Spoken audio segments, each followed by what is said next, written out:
So we're joined all the way from Baltimore, Maryland, by the owner of the Healing Ventures there in the DMV, licensed social worker, Bola Fanilola.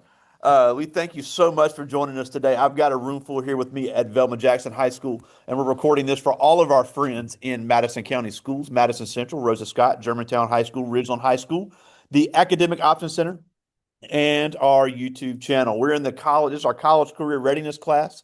We're in the human health and human services career cluster, which you have such a big part of, and just in a field that just desperately needs more great people and very fast growing in it. So thank you so much for taking some time for us today. Course, of course, of course. I'm just wiping off my screen so we'll make sure you guys can see me. And are we doing introductions or we get the loading up? Absolutely, because we want to hear about your background. We obviously want to talk about your business and the trends in social work, but just give us a little background. Born in Nigeria, moved to the United States, went to Towson University, and then got your master's in social work. So talk about that process and your college experience. Okay, well, I wanted to say thank you, Greg, for having me, or what do they call you, Mr. Mr. Bigot? I'm Coach Pygott. Oh, Coach Pygott. Okay, well, thank you so much for having me. And my name is Bola. I'm a licensed social worker and a therapist. I'm also a board approved clinical supervisor, and I'll talk a little bit about what that means. When a lot of people hear social worker, they always think, oh man, these are people with child welfare, they're gonna come in and take your kids, or, if you ever heard of like CPS, but social work is actually a pretty huge field. Social workers, Big time. they help people through some of the hardest moments in their lives, and they help people build healthier, safer, and more fulfilling lives. My experience started when I came to this country when I was 5 years old, and I didn't want to go into social work. Social work came to me. I actually started in the HR field, and I realized that I had just a passion to doing more deeper work with people. And so that kind of changed the trajectory of my life. And I also am a big advocate for the mental health, mental wellness space. I believe that mental health is something that's been stigmatized. And, I remember when I was younger, people would look at mental health like, oh, you crazy if you have a therapist. And so now, I look at therapy now almost like going to the gym. You have to have physical fitness, you have to have mental fitness, and you have to have emotional fitness. So this is something that I'm really, really passionate about. And I'm so happy that you guys have me on this call today to share a little bit about this profession. Yeah, and I'm glad you mentioned about how broad social work is because yeah, and we've actually one of my former students who's been on this platform actually works for Child Protective Services and works with the families, but there is so much more to social work than that. So talk about all the different areas that social workers are needed and the places you might not think about, but also some of the places you see them all the time. Yeah, so like I mentioned, that most people think they're social workers or just child protective services, but I started my career actually at schools. I was a school social worker for 3 years. I worked with helping people who had difficulties with the certain, some people need more structure in the classroom. Some people need specialized, individualized plans, or some people just need someone to talk to in a school. So I started out at the schools. I then moved into, I've done a lot of things as a social worker. So this is not even me making things up or telling you guys that these are all the things. These are all some of the things that I have done too. But you can also work in the hospitals. So a lot of people don't recognize that social workers are a big part of, like, when you have a parent or you're sick and you have to go back home after you discharge from the hospital and you broke your arm and you're like, I had an arm that worked before, and now I need to go back into a world where I've never had an arm that was broken before. So the social worker helps you to actually have a plan for you when you leave the hospital. So even if it's like you or your grandmother, we help you to plan your discharge when you leave the hospital as well. Social workers can also be therapists. You can also work. We can also work in the jails. We can also work for nonprofits, the military. You could also work in substance abuse centers. And now, if you're looking at all of that and you're like, none of that sounds really cool to me, guess what? Social workers can also travel and host international social work. So you can also go all around the globe and help people out. I also have some colleagues who do um, a tech social work, right? So working in tech is a thing too. So helping people create certain what do they call it, electronic record keeping systems for documentation. So there's a lot of things that social workers can do. Forensics, like there's, if you're like into CSI and all that stuff, like the limit, there's no, I was telling Coach Piggott, like there's, the limit is endless. And you can tell by like my excitement, because I'm like, I'm about to put you guys on. I'm about to put you guys on.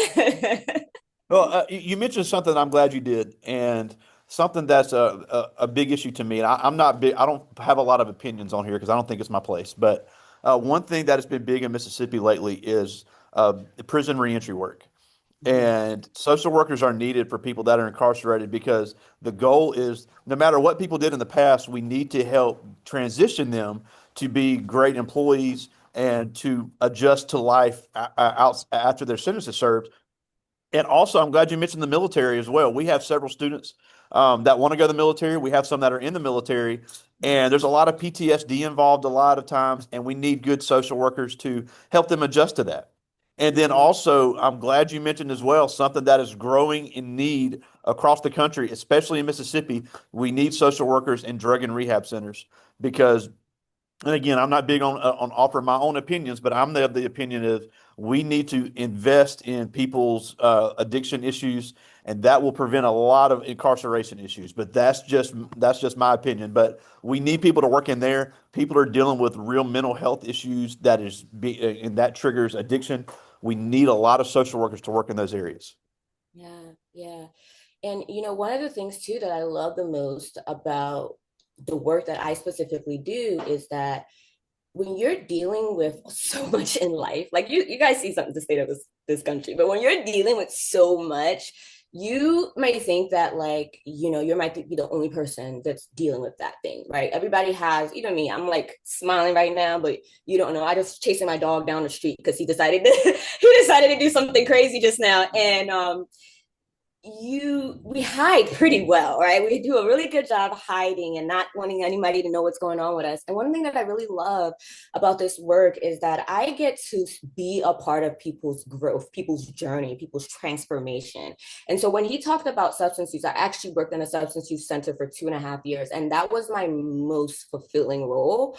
Even though I didn't have any history of substance use at that time, I was enamored by how people ended up in such crappy situations when they had an upbringing that was not as crappy, or in some cases they had an upbringing that was really really crappy, and they were never able to get their footing on the ground, right? It was just one thing after another thing after another thing. So when you have like a good social worker on your side, you just have a social worker on your side, that like you're covered, like we got you. Yeah, and we talked about the broadness of it, but talk about some of the skills that are needed in social work because we have some great social work programs here in Mississippi. Jackson State really pushing the envelope in social work. I know me and you talked yesterday. They have a 1-year master's program for social work. Mississippi College, Southern Miss, Mississippi State here in Mississippi, all unbelievable social work programs that are really committed to making good social workers. But if somebody is interested in this, what type of things do they need to already start practicing on to be effective in this field? All right, this is a great question. So, because there are so many different things that you can do as a social worker, some skills, may be a lot more important than other skills. But as a whole, right? If you want to be a social worker, you have to have great listening skills. That's a big priority, right? You have to be able to listen, and you have to be able to just be overall a great communicator, right? A lot of the times, people look at social workers that people just come to fix, right? I was laughing at a colleague of mine the other day, and she was like, they don't even say hi. They just say, I heard you can give me housing, like, because sometimes the reality is that sometimes we're not there to fix. Sometimes we're there to be able to hold the space for you. So you think about like, as when you guys are ninth and 10th graders, like when you have something going on, you just want to talk to somebody. You don't want them to fix it. You're gonna try to figure it out, but like sometimes being able to listen is a really big part of that.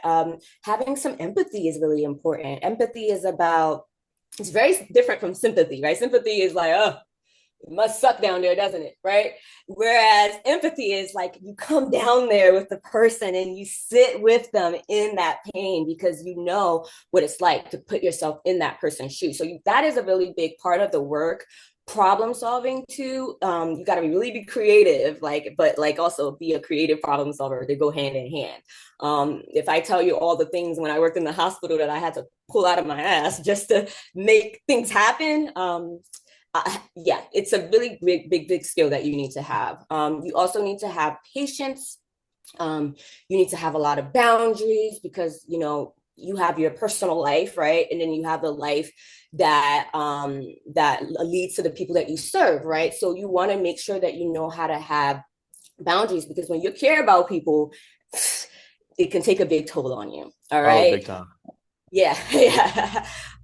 You also need to be able to adapt. You have to be able to be adapt. You can't be really like be someone that likes to be stuck. Like you gotta be like up and going, right? You gotta be able to move with job and move. So if you're someone that likes to like move around a lot, you like to be active, you like to be adaptable, you're not very fixed. This is a good feel for you too. You are somebody also if you like to advocate for people. So you're not a bystander. So if you see somebody getting bullied, you're gonna be like, hey, like that's not that's not cool. That's not okay. So advocacy is a really big part of this work too. So advocating for people who may not have as many resources as you, may not have as many opportunities as you. And finally, you have to have really good critical thinking skills, right? Like I know critical thinking sometimes isn't so common sometimes anymore, but it is a big I'm just saying, but it's a big skill, right?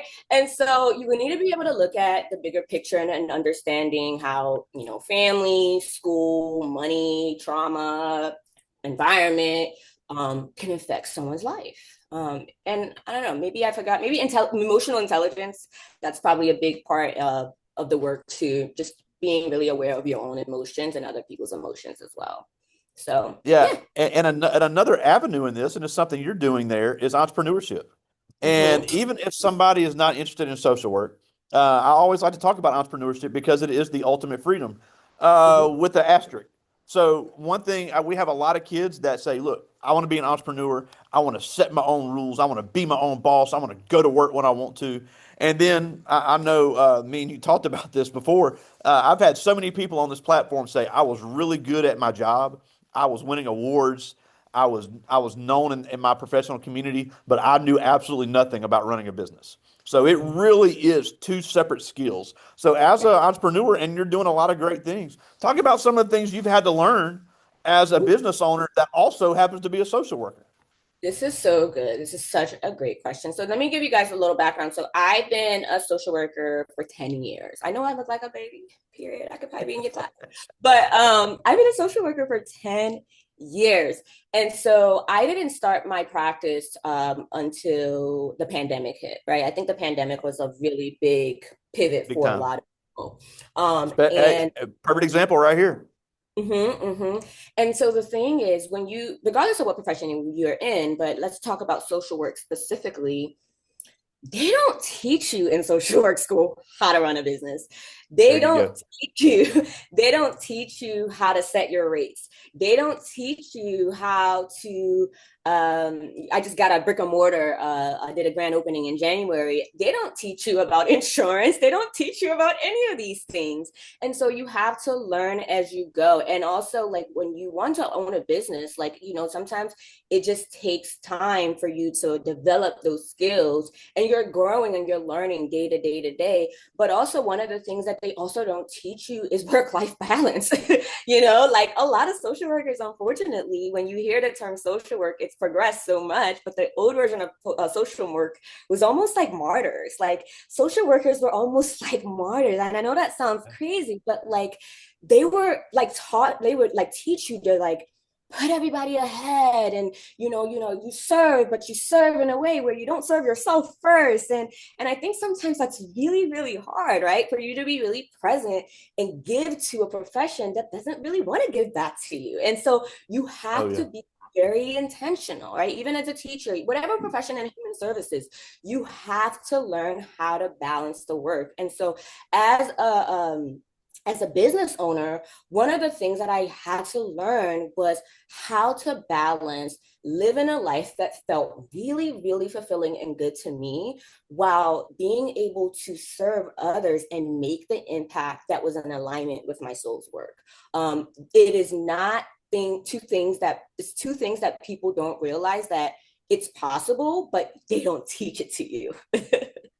Big time. And and social media, for all the things that it does good, it really paints a distorted picture because you Mhm. see the TikToks of I'm opening this and the hashtag entrepreneur lifestyle and all that's great, but there's a process to get there. And I always use the joke. I'm a big fan of Jasmine Sullivan, but she has the song where she goes, I'm going to move to Atlanta, open a business, and be rich. And I'm like, it doesn't exactly work like that. And I know she's just doing it. And I know it's just a song, but a lot of kids hear that and think it's that easy. And it really is, can be very rewarding, but it is so much work involved no matter what area of entrepreneurship you go into. And you're doing such a great job with the Healing Ventures, and we'll share that info here before we get done. Now, they're handing me some questions, and before I get to these, one thing I really want to talk about, and I'll talk about this with every guest, is the need for diversity in this field. You're a first generation American. We have some first generation Americans in our district. There is a big need for that. As our demographics across the country continue to change, we need every type of person in this field, male, female, all colors, all ages, and we need people that can speak multiple languages. We need bilingual social workers. We need people that know sign language. These populations get overlooked, and a lot of times it isn't intentional, but if there's not enough people to serve them, they kind of get down the line a little bit. So why is there such a need for a diverse set of skills in social work? Well, so here's the thing, demographic, and I was talking to you about this too yesterday, is so important in social work because it really helps us understand a person's unique, and this is unique background, identity, and experiences. I don't know if any of you guys have been talking to somebody that, like, you just talking to them and you're like, they don't really get it. They don't really understand like what I've Yeah, got. yeah, Like, absolutely. they don't really understand the struggle, right? And so it does leave a disconnect, right? When you think about you're going to somebody or somebody's coming to you at one of their weakest or lowest moments, right? Like this is going to really impact how much trust, right, they have in your ability to really, help you overcome or solve whatever issues that you have or sit with you in whatever issues that you have. So this could, really affect, how they view mental health. This could affect what kind of stress they carry on a day to day, what kind of opportunities they've had, how they were raised, whether they feel safe, like I said, feel safe asking for help, and also even what kind of support they may actually need. So in social work, a lot of the demographics, it really matters because when you're thinking about like identity and just like your experience in life, it really shapes the world around you. And if we try to ignore that, we can cause a lot of harm, and we can also miss a big part of that person's story. Love it. Well, I do have some questions here. I'm gonna get to as many of these as I can, and these are deep. I'm glad they're thinking about this. The first one is Tanaya Willis. She's in ninth grade, and she asked, "What's the hardest part about being a social worker that people don't want to talk about?" Woo! I already mentioned it. And tonight, thank you so much for your question.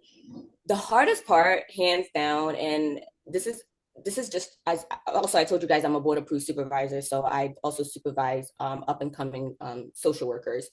And the hardest part is having to give to a profession that systemically, notice I said the word systemically, this is a systems problem, all right, that does not give back in the same way. So I have a lot of supervisees that are seeing 30, 40 clients a week. And then by the time they get home, they don't have enough energy and time to pour into their family, to pour into their kids, hell, to pour into their dog, to pour into what they, going out for a walk, their health. They don't have that. And so I think the hardest part is about being a social worker is trying to find balance in giving and also receiving, right? So anything that you do, any profession that you do, you have to understand that what the work that you put out, right, it needs to come back in some way, somehow, so you can stay in the field.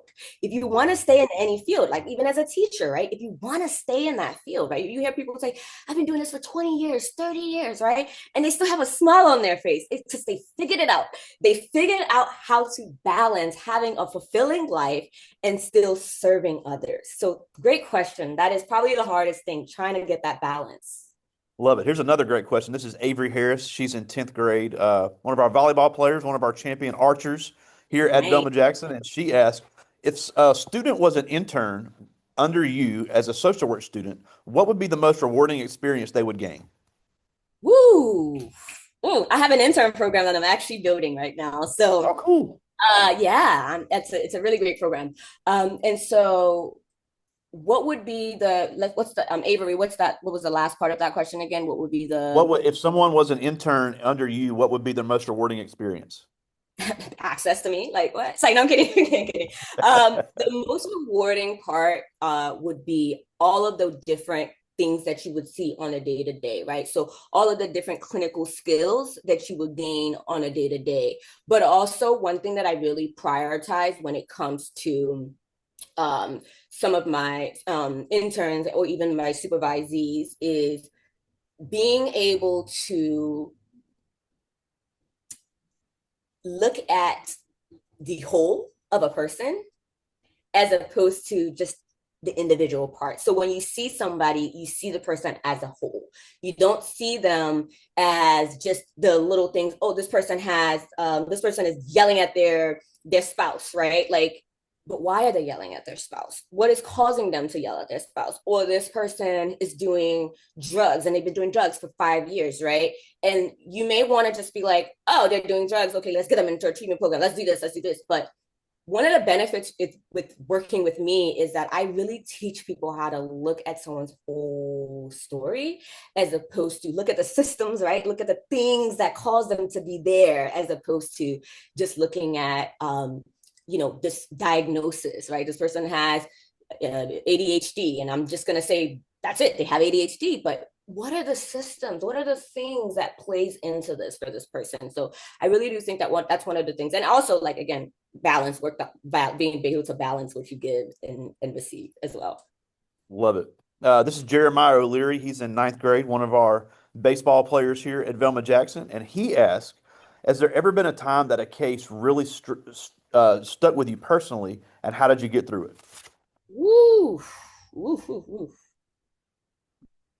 Oh my gosh. Okay. So I worked in Baltimore. Oh man, we don't have time. We don't have time, but I'll give you the spark notes.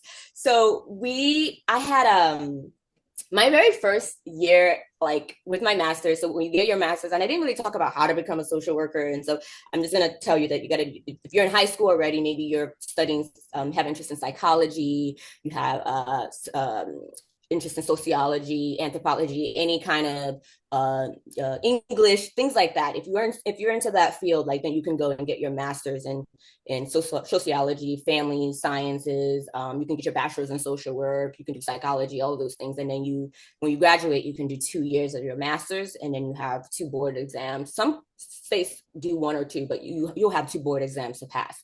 But I remember after my first job, I worked at Hopkins. My very first job, I was Hopkins Hospital in Baltimore, and I was working in a school-based mental health program. So a school-based mental health program is a program that provides mental health in the schools. And my very first, I cannot make this up, even if I tried. My very first day in that school, the principal knocks my door down. She goes, "Here, talk to her. She's having something going on." And I sit there, and I'm new. I'm freshly new. And I sit there and I'm like, what's going on? She's like, two of my brothers got shot yesterday. And one of them is in the ER. I mean, one of them is in an emergency, I mean, in the hospital, University of Maryland shock trauma. And the other one didn't make it. And I'm like, what are you doing here? Like, right, that's like my first thing. It's like, what are you doing here? So this is my very first case as a social worker. And I will never forget this case because I sat there and I was like, maybe you should go talk to a therapist. And I was like, wait, that's me. I'm the therapist. Like, sitting there like maybe you should go talk to someone.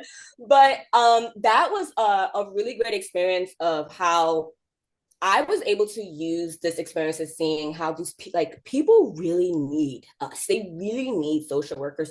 This person could have been in a hospital. She could have been at home. She could have been wherever, but she came to school. School was a safe place for her. She still came to school and said, I want to talk to you. Well, the principal was like, you're going to talk to her because she needs that support right now. And I do believe that that was one of the most challenging cases of my life in my career till today, and still one of the best outcomes. I watched this young lady graduate. I watched this young lady go to college, and it was an alternative school as well. So, it was a really big deal at that time. So thank you That's so much awesome. for that question. Yeah.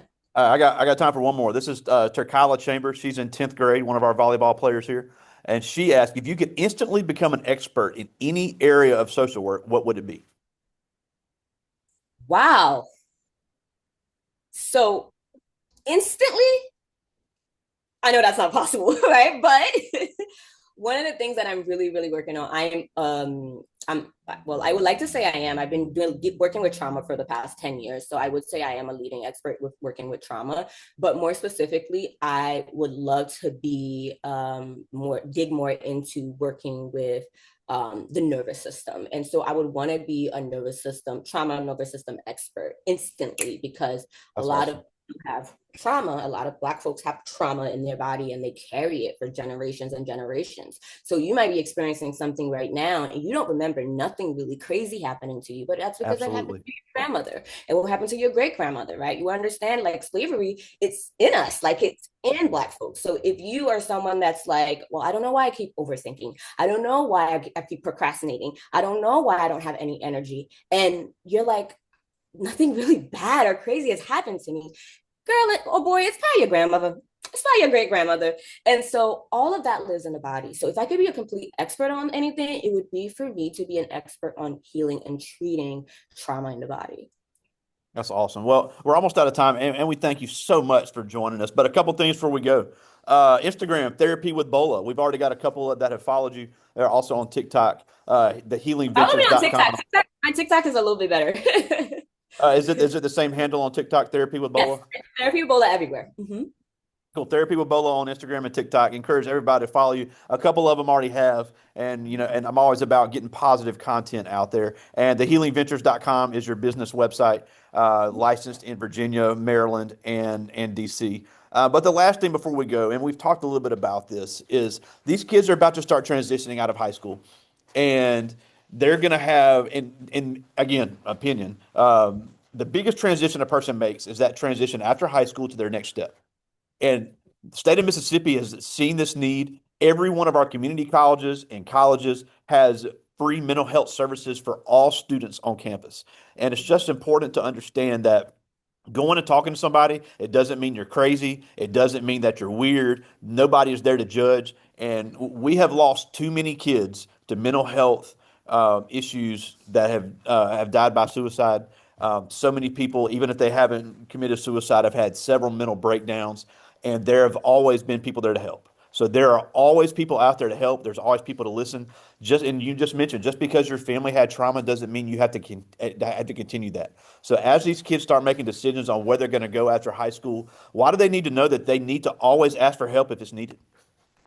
Well, because here's the thing, like historically, right, people make jokes about mental health and they stigmatize it and they think that, oh, it's for crazy people. But if someone has anxiety, right, or you're burnt out or you're stressed, right, it doesn't automatically mean you're weak or you're crazy, right? Just like you go to the doctors, right? If you break your arm, right, if you want to go to the gym and you want to get physically fit, that's what mental health is. You want to be mentally fit. Don't you want to be mentally fit so people don't play with you? Stop playing with me, right? You want to be mentally fit. So that's the thing that it can help you really support your emotions. It could really help you to get more clarity on what you want to do. And I remember when I was in college, like if I had a counselor, if I knew what was happening in my body while I was growing up, all of the shifts, all of the things that I just thought was like, yo, I must be actually insane. Like if I thought about all the times I crashed out, like I would have been like, man, is there someone to help me? And so really don't like think that this is just for people who are crazy or whatever. This is for anyone who could literally use the support and have someone who gets it that can really help them when they're having some of those challenges. Love it. And again, Yeah. we just thank you so much for taking some time for us. The amazing social worker, owner of the Healing Ventures in Baltimore, my friend Bola Fanilola. Yeah. We thank you so much for joining us today. All right. Thank you so much. Take care, guys. Thanks for having me. Be well. See ya.